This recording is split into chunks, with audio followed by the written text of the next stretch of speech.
મંત્ર મહારણવ નામના પુસ્તકની અંદર બતાવવામાં આવ્યું છે કે ચંદ્રગ્રહણના સમય દરમિયાન કામાખ્યાની શક્તિપીઠ જો કોઈ નવાણ મંત્રનું જાપ જપે તો એ સાધકને મંત્રની સિદ્ધિ પ્રાપ્ત થાય।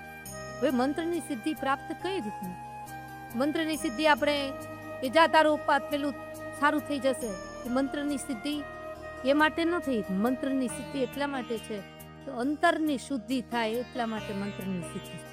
ને મંત્ર સિદ્ધિમાં નવાણ મંત્ર એક જ એવું મંત્ર છે, ઘણા બધા શાબરી મંત્રો છે, પછી ઘણા તાંત્રિક મંત્રો છે। જે મંત્ર ભણો તો એનું ફળ તત્કાલીન મળે એવા પણ મંત્રો છે, વૈદિક મંત્ર છે। પણ વૈદિક મંત્રો, શાબરી મંત્રો, તાંત્રિક મંત્રો, આ બધા મંત્રોમાંથી જો સૌથી વધારેમાં વધારે જો મૂળ મંત્ર તરીકે જો ઓળખાણ હોય તો માત્ર ને માત્ર નવાણ મંત્રની, બીજા કોઈ મંત્રની મૂળમાં હકીકત